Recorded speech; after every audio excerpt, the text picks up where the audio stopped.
বাংলার যুবসাথী প্রকল্পে যদি আপনি আবেদন করে টাকা যদি না পেয়ে থাকেন তাহলে আজকের ভিডিওটি দেখবেন। 7ই মার্চ মুখ্যমন্ত্রী মমতা বন্দ্যোপাধ্যায় ঘোষণা করেছেন যে যুবসাথীর প্রকল্পের টাকা ছেড়ে দেওয়া হয়েছে এবং যুবসাথী প্রকল্পের টাকা কিন্তু অনেকেই পাননি। এই প্রকল্পে যে টাকা দেওয়ার কথা ছিল 1 এপ্রিল থেকে 1 এপ্রিল থেকে টাকা দেওয়ার কথা ছিল, কিন্তু মুখ্যমন্ত্রী হঠাৎ ঘোষণা করলেন যে 7 তারিখেই টাকা দেওয়া হবে যুবসাথী প্রকল্পের। এবং যুবসাথী প্রকল্পের এই টাকা দেওয়ার কথা শুনে অনেকেই কিন্তু ব্যাংকে বা ফোনের মাধ্যমে চেক করে দেখতে পাচ্ছেন যে তাদের অ্যাকাউন্টে কিন্তু এখনও টাকা ঢোকেনি। এবং এই ব্যক্তিদের অ্যাকাউন্টে টাকা কেন ঢোকেনি এবং এমন অনেকেই রয়েছেন যাদের অ্যাকাউন্টে টাকা ঢুকে গেছে, সেটা কী জন্য ঢুকেছে সেটাও আমি আপনাদেরকে জানিয়ে দেবো। তো অবশ্যই আজকের ভিডিওটি দেখবেন, আমি আপনাদেরকে বিস্তারিত জানিয়ে দেবো। এরকম ভিডিও পাওয়ার জন্য বেঙ্গল সার্চ ইউটিউব চ্যানেলকে সাবস্ক্রাইব করে পাশে রাখা বেল নোটিফিকেশনটি অলে প্রেস করে দেবেন। ফেসবুক থেকে দেখলে পেজটিকে অবশ্যই ফলো দিয়ে রাখবেন। মুখ্যমন্ত্রী মমতা বন্দ্যোপাধ্যায় ঘোষণা করেছেন 7ই মার্চ যে যুবসাথী প্রকল্পের যে টাকা দেওয়ার কথা 1 এপ্রিল থেকে দেওয়ার কথা ছিল, সেটা 7 তারিখেই দেওয়ার প্রক্রিয়া শুরু হয়েছে। অনেক যুবক যুবতী কিন্তু এই টাকা পেয়ে গেছেন, অনেকেই মেসেজের মাধ্যমে সেটা দেখিয়েছেন যে তাদের অ্যাকাউন্টে টাকাটা ক্রেডিট হয়ে গেছে। এবার এমন অনেকে রয়েছেন, বলতে গেলে বিশাল সংখ্যক আরও মানুষজন রয়েছেন যারা যুবক যুবতী যারা আবেদন করেছিলেন অফলাইনে, ফর্ম জমা করেছিলেন। সেই সমস্ত যুবক যুবতীদের মধ্যে অনেকেই রয়েছেন যাদের টাকা কিন্তু এখনও অ্যাকাউন্টে ক্রেডিট হয়নি। এই অ্যাকাউন্টে ক্রেডিট না হওয়ার কারণে অনেকেই টেনশনে আছেন যে তাদের অ্যাপ্লিকেশনটি রিজেক্ট হয়ে গেল কিনা। অ্যাপ্লিকেশন কিন্তু রিজেক্ট কারোরই হয়নি। এখানে অ্যাপ্লিকেশন রিজেক্ট যাদের হবে যারা মাধ্যমিক পাস করেননি অথচ আবেদনপত্র জমা দিয়েছেন, যারা লক্ষ্মী ভাণ্ডার প্রকল্পের টাকা পাচ্ছেন এবং যারা এখনও বয়স হয়নি, 21 বছর বয়স হওয়ার আগে তারা জমা করে দিয়েছেন বা 40 বছর বয়স পেরিয়ে গেছে তারা জমা করেছেন, তাদেরগুলোই বাতিল হবে। বাকি কারোরই এখন বাতিল হয়নি। এখনও ফর্ম আপনাদের ওয়েবসাইটে আপলোড হয়নি। ফর্ম আপলোড হলেই কিন্তু আপনারা এই প্রকল্পের টাকাটি পেয়ে যাবেন। যারা অনলাইনে আবেদন করেছিলেন সেই সমস্ত যুবক যুবতীদের টাকা কিন্তু অ্যাকাউন্টে অনেকেরই ক্রেডিট হয়ে গেছে এবং অফলাইনে যারা জমা করেছিলেন তাদের মধ্যে বেশ কয়েকজনের টাকা ঢুকে গেছে, কারণ তাদের ফর্মগুলি আগেই সাবমিট হয়ে গেছে। এক এক করে সাবমিট হচ্ছে ফর্মগুলো। 15 তারিখ অবধি সময় রয়েছে সাবমিট করার জন্য। এই সময়ের মধ্যে সাবমিট করতে হবে, তারপরেই সবার অ্যাকাউন্টে টাকা ক্রেডিট হয়ে যাবে। এখন অনেকেই দেখছেন যারা অনলাইন করেছিল তাদেরও টাকা ঢুকে গেছে।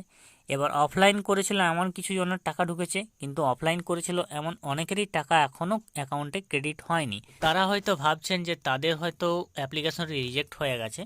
তো এখানে যে মেসেজটি আমি দেখিয়ে দিচ্ছি আপনাদেরকে, টাকা ক্রেডিট হওয়ার মেসেজটি, তো এখানে দেখুন টাকা ক্রেডিট হওয়ার যে মেসেজটি সেটা এখানে দেখা যাচ্ছে 12টা 4 PM তার অ্যাকাউন্টের টাকাটা ক্রেডিট হয়েছে। অর্থাৎ এই অ্যাকাউন্টে ডিপোজিট হয়েছে 1,500 টাকা ডিপোজিট হয়েছে NEFT শেয়ার যুবসাথী স্কিম 7ই মার্চ 2026। অর্থাৎ 7ই মার্চ 2026-এ তার যুবসাথী প্রকল্পের 1,500 টাকা অ্যাকাউন্টে ক্রেডিট হয়ে গেছে।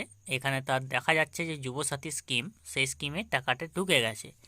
এরপর আপনাদের মধ্যে বিশাল সংখ্যক যুবক যুবতী আছেন যারা জমা করেছেন কিন্তু তাদের অ্যাকাউন্টে টাকা ঢোকেনি, তারা অ্যাকাউন্টে চেক করেও দেখতে পাচ্ছেন না। তো তারা আগে এখানে একবার চেক করুন। তো আপনি যুবসাথী.wp.gov.in অফিসিয়াল পোর্টালে এসে এখানে দেখবেন অপশন রয়েছে অ্যাপ্লিকেশন স্ট্যাটাস অপশন। আপনি ওখানে যখনই ক্লিক করবেন আরেকটি নতুন ওয়েবসাইটে আপনাকে নিয়ে যাওয়া হবে। সেখান থেকে আপনাকে আগে চেক করতে হবে আপনার অ্যাপ্লিকেশনটি। দেখুন আমি দেখিয়ে দিচ্ছি। আজকের দিনে কিন্তু অ্যাপ্লিকেশনটি চেক করা যাচ্ছে না, কারণ অনেকেই চেষ্টা করছেন তাদের স্ট্যাটাস চেক করার জন্য। আপনি স্ট্যাটাস চেক করতে পারছেন না বা আপনি এখন পারবেনও না। এখানে দেখুন বাংলার যুবসাথীর যে পোর্টালটি, সেখানে আসার পর চেক স্ট্যাটাস অপশন রয়েছে। আপনি যখনই ওখানে ক্লিক করবেন চেক স্ট্যাটাসের মধ্যে, তখনই একটি পপ আপ আপনার সামনে শো হয়ে যাবে। যে পপ আপ রয়েছে updated status will be made available soon, please visit again, thank you. অর্থাৎ আপনার স্ট্যাটাস চেক করার পদ্ধতিটা কিছু সময়ের জন্য এখন অ্যাভেলেবেল নয়, অ্যাভেলেবেল হয়ে যাবে হয়তো আগামীকাল বা কিছু সময় পরে। আপনি আবার পুনরায় ভিজিট করবেন এখানে। ধন্যবাদ। তো এখানে যে ভিজিট করার প্রক্রিয়াটি বা স্ট্যাটাস চেক করার প্রক্রিয়াটি এখন কিন্তু দেখা যাচ্ছে না। তো আপনাকে অবশ্যই এটা কিছু সময় পর পর চেক করতে হবে। এটা এখন বন্ধ রয়েছে। অনেকেই আশঙ্কা করছেন তাদের ফর্মগুলি হয়তো বাতিল হয়ে গেছে এবং তাদের ওই জন্য যুবসাথী প্রকল্পের টাকা ঢোকেনি। এটা কিন্তু কোনো কারণ নয়, কারণ এই বিশাল সংখ্যক ফর্ম এখনও কিন্তু ওয়েবসাইটে আপলোড হয়নি। আপনাদের ফর্মে যেসব তথ্য দিয়েছেন সেই সমস্ত তথ্যগুলো ফর্মে আপলোড হচ্ছে, ওয়েবসাইটে আপলোড হচ্ছে এবং সমস্ত ডকুমেন্টস স্ক্যান করে সেগুলোকে আপলোড করতে হচ্ছে। তারপরেই কিন্তু আপনাদের অ্যাকাউন্টে টাকা ঢুকবে। অনেকেই অনলাইনে আবেদন করেছিলেন, সেই আবেদনের ভিত্তিতে তাদেরকে যাচাই করে টাকা দেওয়া হচ্ছে। এবার অফলাইনে যারা আবেদন করেছিলেন তাদের মধ্যে অনেকেই রয়েছেন যারা আগে যাদের আপলোড হয়ে গেছে তাদের অবশ্যই আগে ঢুকে গেছে। আপনাদেরও ধাপে ধাপে টাকাগুলি ক্রেডিট হয়ে যাবে। আপনারা অবশ্যই কিছুদিনের মধ্যেই আপনাদের অ্যাকাউন্টে টাকাটি পেয়ে যাবেন। তো আপনারা অবশ্যই কেউ ঘাবড়াবেন না, এটা অবশ্যই সকলেই পাবেন। যে সমস্ত ক্রাইটেরিয়া বললাম সেই সমস্ত ক্রাইটেরিয়া বাদে বাকি সকলেই পাবেন। আর যারা জানেননি তাদের মধ্যে ভিডিওটি শেয়ার করে দেবেন। এরকম ভিডিও পাওয়ার জন্য সাবস্ক্রাইব করে রাখবেন। নমস্কার।